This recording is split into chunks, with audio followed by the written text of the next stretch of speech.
ओम नमो भगवते वासुदेवाय नमः। स्वागत है आप सभी का मेरे यूट्यूब चैनल पर। आज मैं आपको भादो मास में प्रतिदिन सुनने वाली कथा का वर्णन करूंगा। साथ ही भाद्रपद मास का महत्व क्या है, ये संपूर्ण जानकारी आपको इस वीडियो के माध्यम से प्राप्त होगी। प्राचीन काल में एक बड़े प्रतापी राजा थे। उसका नाम नल था। उनकी रूपवती पत्नी थी। उनका नाम दमयंती था। राजा प्रजा का पालन मन लगाकर करते थे, अतः वे स्वयं सुखी थे और प्रजा भी पूर्ण सुखी थी। किसी भी प्रकार का कोई दुख नहीं था। पर किसी शापवश राजा नल विपत्तियों में बाढ़ में बह गए। उन पर इतनी विपत्ति पड़ी कि जिनकी कोई गणना नहीं की जा सकती। उनके हाथी खाने में अनेक मदमस्त हाथी थे, जिन्हें चोर चुरा कर ले गए। घुड़साल के सभी घोड़ों को भी चोर चुरा कर ले गए। डाकुओं ने उनके महल पर धावा बोल दिया और सब कुछ लूटकर आग लगा दी। बचा कुचा सब स्वाह हो गया। त्यों का त्यों कुछ संभले तो जुआ खेलकर सब नष्ट हो गया। विपत्ति की सीमा की लांग गई। राजा रानी नगर छोड़कर राज्य से बाहर हो गए। जंगल जंगल घूमने लगे। पति पत्नी एक तेली के यहाँ पहुँचे। तेली ने दोनों को आश्रय दिया। उसे ज्ञात नहीं था कि ये नल और दमयंती हैं। नल को कोलू के बैल हाँकने का काम सौंपा और दमयंती को सरसों साफ करने का। राजा रानी ने ये काम कभी किए नहीं थे, अतः उन्हें थकान हो जाती और तेलिन के कड़वे बोलों का शिकार होना पड़ता। राजा अपनी अनेक जान पहचान की जगहों पर भी गया, पर श्राप के कारण उन्हें कोई पहचान नहीं पाया। पति पत्नी की वियोग की अग्नि में कैसे बचे। एक दिन रानी की भेंट अचानक ही सर्वंग ऋषि से हो गई।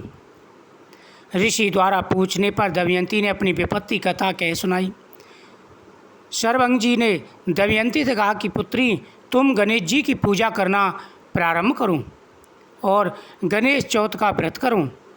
रानी तो साधनहीन थी, त्यों तो उसने गणेश जी का पूजन व्रत किया।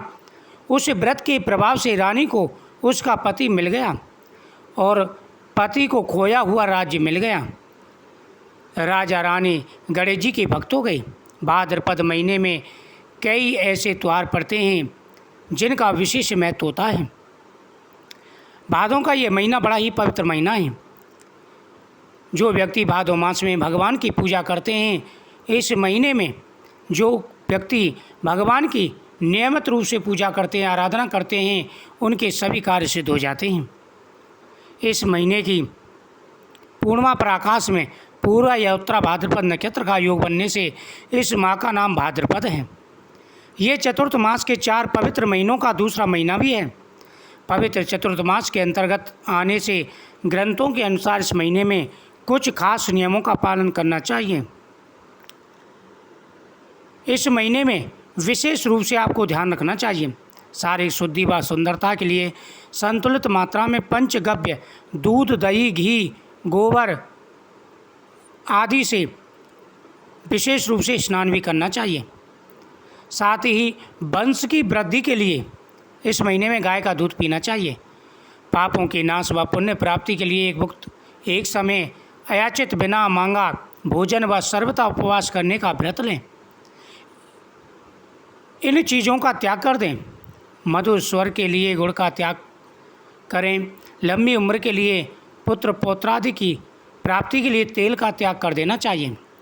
सौभाग्य के लिए मीठे तेल का, स्वर्ग प्राप्ति के लिए पुष्पादि भोगों का, पलंग पर सोना, भार्या का संग करना, झूठ बोलना, मांस, शहद और दूसरों का दिया दही भात आदि का भोजन करना, हरी सब्जी, मूली, बैंगन आदि का भी त्याग कर देना चाहिए। भाद्रपद चतुर्थ मास के 4 महीनों का दूसरा महीना है। चतुर्थ मास सावन मास से प्रारंभ होता है और कार्तिक मास तक चलता है। भाद्रपद मास दूसरा महीना है चतुर्थ मास का। चतुर्थ मास धार्मिक और वैवाहिक नज़रिए से विशेष महत्वपूर्ण है। भाद्रपद मास में हिंदू धर्म के अनेक बड़े बड़े पर्व व उत्सव मनाए जाते हैं, जैसे श्री कृष्ण जन्माष्टमी, हरताल का तीज, गणेशोत्सव, ऋषि पंचमी, डोल ग्यारस, अनंत चतुर्दशी आदि इन पर्व उत्सवों से सदियों से भारतीय धर्म परंपराएं और लोक संस्कृति को समृद्ध किया है। हिंदू धर्म परंपराओं में इस माह के कृष्ण पक्ष की अष्टमी को कर्म का संदेश देने वाले भगवान श्री कृष्ण का जन्म उत्सव मनाया जाता है। तो शुक्ल पक्ष की चतुर्थी को प्रथम पूज्य देवता भगवान गणेश जी का जन्म उत्सव मनाया जाता है। भाद्रपद मास में प्रतिदिन भगवान विष्णु का पूजन करना चाहिए। सबसे पहले सुबह स्नान करें। स्नान करने के बाद में सूर्यदेव को नियमित रूप से अर्घ्य देना चाहिए। सूर्यदेव को अर्घ्य देने के बाद में भगवान विष्णु से नमस्कार करते हुए निवेदन करें कि प्रभु आप हमारी पूजा को स्वीकार करें। उसके बाद भगवान शिव का पूजन करना चाहिए। ओम नमः शिवाय मंत्र का जाप करते हुए पंचामृत से प्रतिदिन भगवान शिव जी का अभिषेक करें। पंचामृत से अभिषेक करने के बाद में ओम नमः शिवाय मंत्र का जाप करते हुए भगवान को भस्मी अर्पण करें। उसके बाद भगवान को बेलपत्र अर्पण करना चाहिए। अक्षत, चावल और पुष्प भगवान को अर्पण करने चाहिए। उसके बाद भगवान के सामने दीपक जलाएं, भगवान को फल अर्पण करें। ओम नमो भगवते वासुदेवाय नमः, ओम नमः शिवाय आदि मंत्रों का जाप करना चाहिए। भाद्रपद मास का महीना बड़ा ही पवित्र महीना है। भगवान कृष्ण का यह प्रिय महीना सभी पापों का नाश करने वाला है।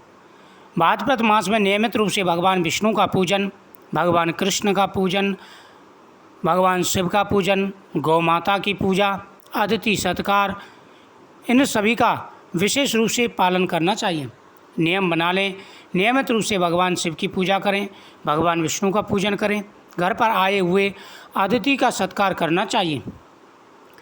भाद्रपद मास में विशेष रूप से ध्यान रखना चाहिए, कभी भी किसी से अपशब्द ना बोलें।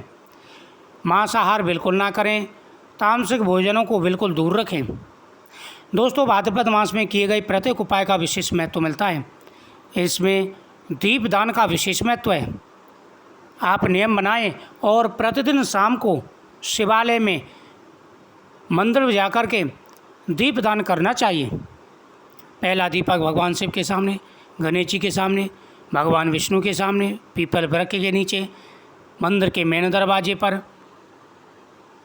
चौराहे पर, कुआं, बावली, तालाब आदि पर, इन जगहों पर दीपदान करना चाहिए। दीप उत्सव मनाना चाहिए। भगवान प्रसन्न होकर के मनवांछित फल प्रदान करते हैं। फिर अपने सामर्थ्य के अनुसार दान करना चाहिए। नियमित रूप से स्नान करना चाहिए। गंगा जल डालकर के इससे गंगा स्नान का फल प्राप्त होता है। भाद्रपद मास में भगवान विष्णु का आशीर्वाद प्राप्त होता है, जिससे सभी कार्य सिद्ध हो जाते हैं। और नियमित रूप से भगवान गणेश जी की पूजा करनी चाहिए। दोस्तों, आपको प्रतिदिन भादो मास की कथाएं प्राप्त होती रहेंगी। चैनल को सब्सक्राइब करें, बेल आइकन बटन को दबाएं।